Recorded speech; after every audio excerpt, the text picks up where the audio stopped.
Hi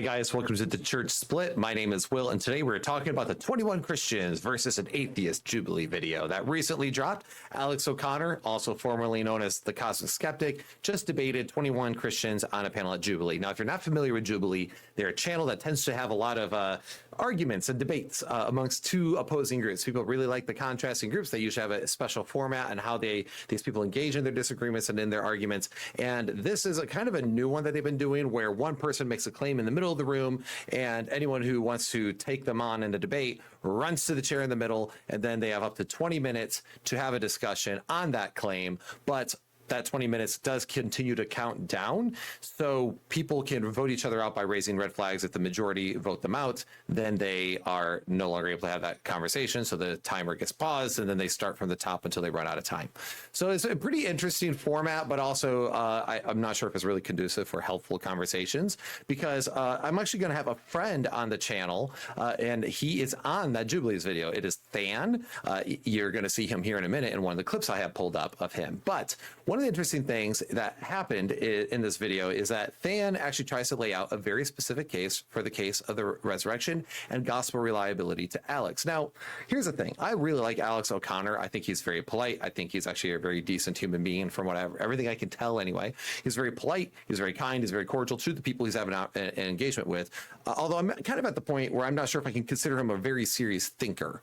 And I'm going to show you why that is here in a minute, because there's a particular point in the video, because Than has two conversations with him, one about the case for the resurrection, two about Jesus claiming to be God. And in the second one, I really think Alex shows the fact that it's actually not someone that I can say is a very serious thinker, as much as I would just say he's more of an atheist ideologue who is very nice to religious people. I could be wrong, but that's my current take. Now, I'm going to just summarize the first interaction Than had, and then I will play a clip from the second one, because I want to give my observations from the first clip right now, but then I am going to have Than on the channel here later on this week to actually discuss his interactions with Alex, his whole Jubilee experience, and how he thought the conversation went, and observations that he would have. So here's the thing. The first thing that Than does is he tries to lay out what we call the historical reportage model of the Gospels, because Alex doesn't think that there's sufficient evidence for the resurrection.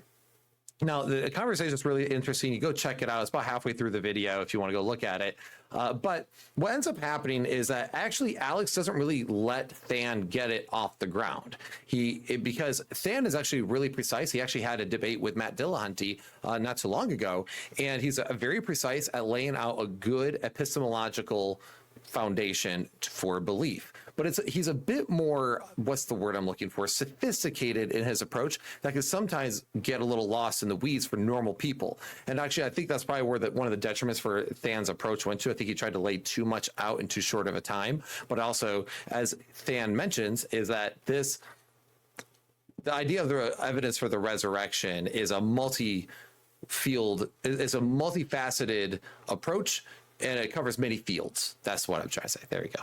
So there's two major views in the Christian apologetics world on how to defend the gospel reliability, and the two sides can be pretty hostile toward each other. Fun fact, for those of you guys who do not live in the theology apologetics world, you guys might not even be familiar with this controversy. But what you have on one side is a view that what we would call it's by Dr. Mike Licona, and his view is basically what we call the literary devices view, which means that he believes that a lot of the differences in the Gospels, or the claims of the Gospels, could be accounted for with what we call literary devices. In other words, historically speaking, different people during different times while writing biographies would sometimes play a little fast and loose with the rules, and they might not actually give an exact, precise reportage of what took place, but rather will kind of bring in other motifs that might not necessarily have said what happened word for word, but convey the meaning. Here's an example. Jonah is brought up in a comparison to Jesus Christ, that he was, in the belly of the whale for 3 days and 3 nights, and then, got spat out. Now, if you take the ancient Jewish approach, a lot of people believe that Jonah actually died in the belly of the whale, and that whole conversation was when he was in Sheol, or Hades, or the place of the dead. And then, of course, he was resurrected and spat back out. Now, if you take that view of the literary devices, they would say that, well, if you look at 3 days and 3 nights, how can that happen without going to the next day? So essentially, that's not really possible. 3 days, 3 nights, it's a motif. It's this idea of the 3-day cycle. That's kind of the point of what is being drawn at. So it's not really literal, but it is more figurative, pointing to a motif. So when Jesus is compared to Jonah, it's only trying to say that this motif from the Tanakh is now being used in the toward Jesus Christ. That, like Jonah, he will go into the belly of Sheol for 3 days and then come back.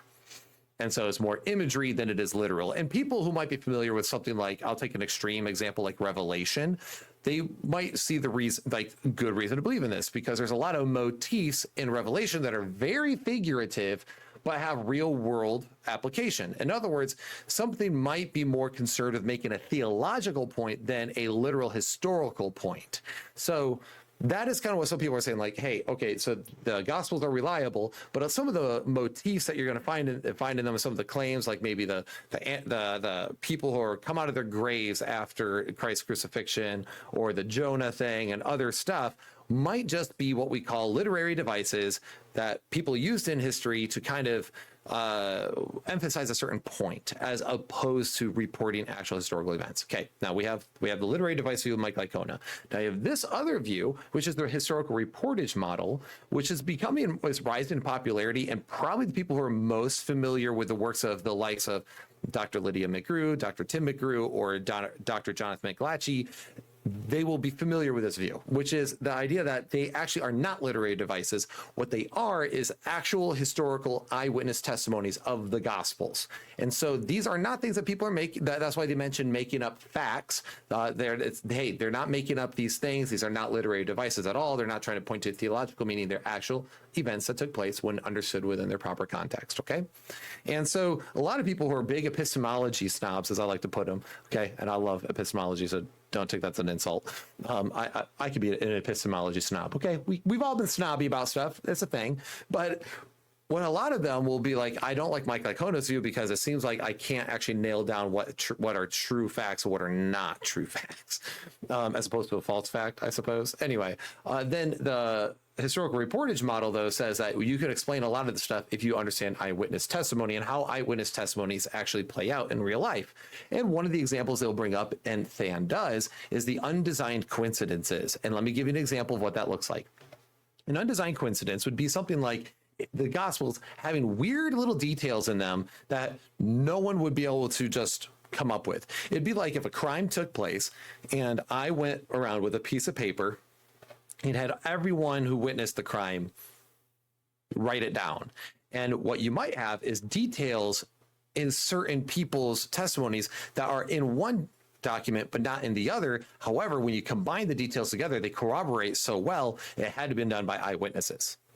So an example that we see this like in the gospel accounts would be something to the likes of the Passover. So you have, not the Passover, the feeding of the 5,000 during the time of the Passover. So one gospel is like, hey, so it was during the time of the Passover, and then they explain the feeding of the 5,000.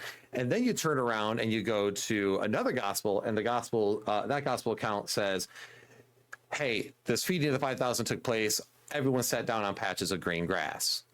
Doesn't really mention the Passover, doesn't mention any of those things, doesn't mention the time of the year, but spring is the time of the Passover, and spring is also the only time that Israel would have green grass. So you take those two, you put them together, you go, between that's such a weird detail. It's so casually implemented. No one would know that except for an eyewitness. It's such a tiny, casual little thing that's inserted that how do you explain that besides an eyewitness testimony account? They're clearly not copying off each other's homework. They are actually just reporting what took place. So you can see where there is probably different strengths and weaknesses to different ones. I kind of take a hybrid approach. I do think that they were eyewitness testimonies, and I think that there's a lot more details given there than most people probably want to say on this camp. But also I think there are more literary devices that are used because that was actually pretty common back in the day. that more so than this camp would probably like to use. So regardless, we don't have to go into all of it. I think this is more than some people like to say, but there, just so you guys know who do not live in the theological apologetics realm, this little microcosm can get very aggressive. Okay, these two fight very strongly against each other, and you can imagine why, because it's the reliability of the gospels at stake, and they both feel like they're defending the reliability of the gospels against like criticism from atheism and stuff. Anyway, all that to say, Alex did not give Than much opportunity to set up the historical reportage model, because I actually find it really hard for atheists to even explain some of the undesigned coincidences. Those tend to be very difficult to actually just explain away. It's actually a much stronger argument than people think epistemologically, because of how does one justify those otherwise. So anyway, they discussed that for a little bit, and I think Than probably tried to lay too much out all at once, but Alex also didn't really let it get off the ground. So I don't have much to comment on that besides telling you guys what the controversy was about, why Than may have used the language that he used. However, you don't really see that really get off the ground much at all, because it was just kind of dismissive on Alex's part. Alex kept interrupting and didn't really let Than lay out the model, because you'll notice that Than actually right off the bat, you can tell how brilliant he is and how articulate he is, because he really actually is creating a good, he's talking about certain models. He's talking about how one discusses the probability of different things. So you can tell he's put a lot of thought into it. And Alex, I don't feel like really treated him fairly there. However, what I wanted to pull up is one that I actually think Alex really shows the fact that he has not thought this through very well, and it's more of a garbage Reddit atheist hot take, which is actually kind of, I think, below Alex's caliber. Honestly, I think Alex can do better than this. But one of the claims that he said was that he doesn't believe that Jesus said he was God, which is actually it's become a very popular thing amongst atheists, and even some people who I would call like Unitarians and stuff. Some people like say that this just never happened. I don't think you can really say that. So let's quickly watch this clip and see how this goes down, and I'll comment a little bit as we go. Good to see you again. All right. Two things. Have you heard of the Cloud Rider motif? No, I don't think so. Okay. Oh, the Cloud Rider motif. Yeah. Okay. Then I'm assuming you've heard of like the two powers in heaven motif. No. Okay. There's a Jewish historian named Alan Segal. He wrote a book called The Two Powers in Heaven. And what he talks about is there's this weird thing happening in the Hebrew Bible where there's almost like two Yahweh figures that they point to. So some verses, for instance, will say like Yahweh rained down fire from Yahweh. And so Philo of Alexandria in the Second Temple period talks about this two powers in heaven motif. And he says like there's two Yahwehs. There's the first power and the second power, but they're both Yahweh. It's almost like a sort of proto-Trinitarian view. That's one thing that I'll just kind of put there for now. Another puzzle piece here is you've heard about the Cloud Rider motif. So in the Ugaritic texts, in the Baal cycle, we see Baal referenced as the one who rides the clouds.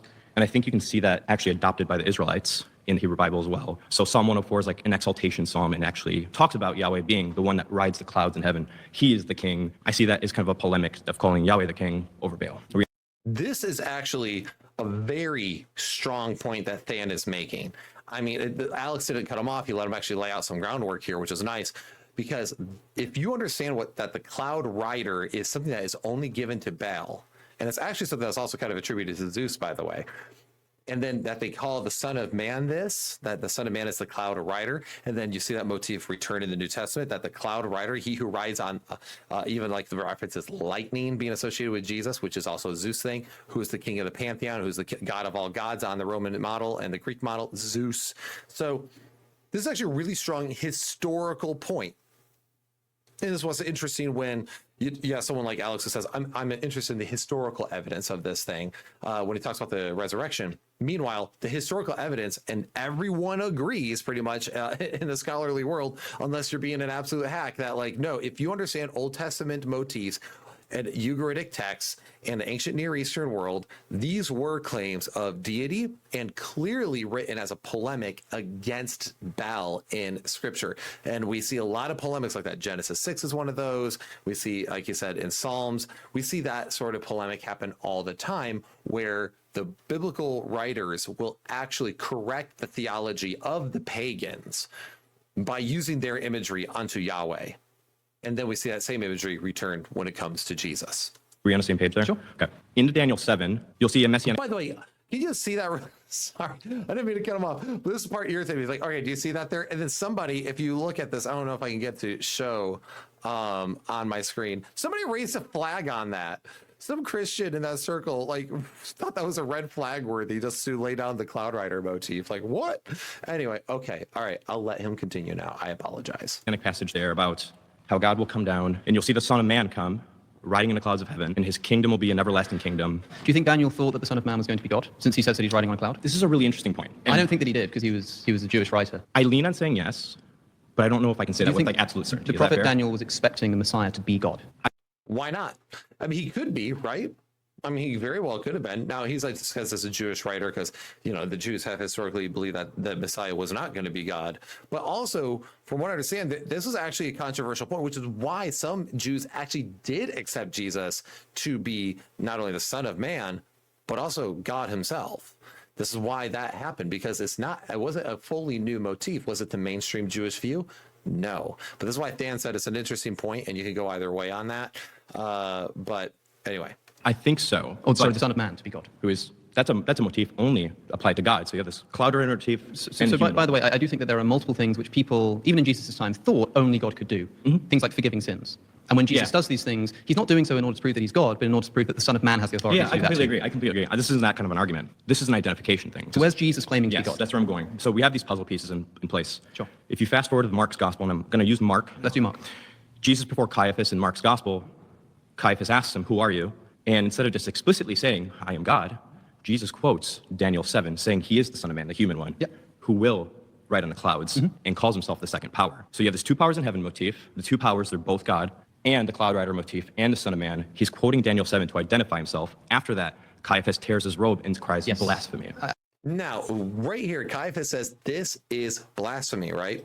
So Caiaphas straight up acknowledges like what just took place, that Jesus himself claimed to be God right here and there, because that Cloud Rider motif was something that was only associated with Baal or Zeus, or in other words, the God of the gods. So the King of all the kings, this Jesus attributed to himself. This isn't some idea of like, hey, he never claimed this, because he clearly did. And Than does a good job at like taking like 30 seconds to lay this out, because if all these things are connected as he laid it out, then yes, clearly why else would Caiaphas say this is blasphemy? Because he knew the implication. Jesus didn't get crucified by these leaders for no reason. So it takes a lot of gymnastics to actually dodge the evidence. Now, of course, they, Alex mentions like the forgiveness of sins thing. A lot of Christians will just say, well, only God could have done that. Some people have objected to that because, whatever. However, between the miracle claims, between the forgiveness of sins claims, and then the identity claim, and especially the identity claim, because one could argue that priests could do that depending on how you understand the atonement models, blah, blah, blah, blah, blah, which I'm not sure I'm even on board with that. But regardless, set that aside. The identity markers are the important parts. There's a reason why he kept calling himself the Son of Man. A lot of people go, well, that's only God, Jesus emphasizing his humanity. But he's referencing the prophet Daniel for a reason, and it's because Daniel is referencing he who rides on the clouds, which is the God of gods, the King of kings, the Lord of lords. And if he says he's that means he is claiming deity. I do think that Jesus is making some pretty extraordinary claims of himself, such as being the Son of Man, but I still don't see why he's claiming to be God.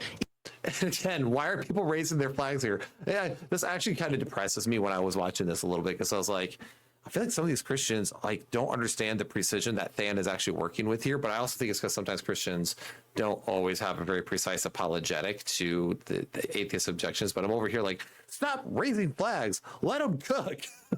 If this were the way that he was trying to reveal his divinity to people, it'd be a strange and convoluted way to do it. Psalm 82 also talks about God presiding over a council of gods, saying, you shall be called gods. I think there's a mistake here. And Jesus quotes that psalm when he's referring to his relationship with the Father I understand what you're in the saying. Gospel of The John. issue is So even if in the Old Testament you have these two sort of hypotheses, lesser though, gods, right? Jesus is You only have a claiming to be that. hypothesis, right? That this is not a Christological implication, and I have mine. And I get what you're saying, where you're coming from. But to the ancient author, how obvious would this So be? the best we have here is Jesus claiming to be the Son of Man, and that might indicate that he might be God. Yeah, but we don't predicate our hypotheses on the evidence we wish we did have. We go off the evidence that we do have. That's right. And I don't think that there's any point at which Jesus says, So you're saying I am that this God. is not All evidence. right, guys. Okay, and then they run out of time. So it's like probably one of the best discussions in the entire video is that discussion between Than and Alex right there, because it's someone who's finally actually able to lay out some really solid evidence that he actually has to deal with, but he just kind of dismisses it. Did you notice at the end? He's like, yeah, I just don't think it's that. It's like, if this is a weird, convoluted way to claim that you're God. Well, if he said he's God, that would have been more blasphemy, like way more overt than what Caiaphas just said there. Just call himself the Son of Man who rides on the clouds, Caiaphas considered blasphemy. To say, I am God in the flesh, what do you think that would do? That would actually do something to the ministry of Christ, which means that it was not yet the time for the Son of Man. Christ says this all the time, like, it is not yet my hour, it's not yet my time. So there's things to consider in that narrative structure of what Jesus is actually doing. And then when he says this, what would the ancient writer think? This is where, again, I'm like, Alex, I'm not sure if you're actually if you're just, this is beneath you. He can acknowledge that Jesus said he was God, by the way, and just deny that he thinks that in the resurrection or whatever. But the ancient writer would have definitely known who the Son of Man was and what that was referencing. I mean, did they forget that? Does Alex not know how serious the Jews took scripture? Because they had the Torah memorized by 12 or 13 years old. The entire Torah, not including the prophets and how much they knew those. They took their studies extremely seriously. They knew what these were because they were actually looking forward to a lot of these passages were considered messianic in nature. So if somebody comes and they're making those claims and forgiving sins and doing all the things, there's a very clear sign that this person is claiming to be God in the flesh. Now, you don't have to think that he actually is that. I say this regularly, like the debate should never be whether Jesus existed, because if you're a Jesus mythicist, I'm sorry, you are not only super mistaken, but you do not do history well. So that's a nice way to put it. And then the other thing is, like, Jesus definitely claimed deity. Those things are associated. Now, you don't have to acknowledge those, like, you don't have to believe that Jesus did rise from the dead, but those two things seem very obvious, and especially the first one, that Jesus existed. Okay, but thank goodness I don't think Alex is a mythicist, so there's that. But regardless, this is actually just simply untrue. Jesus definitely claimed to be God.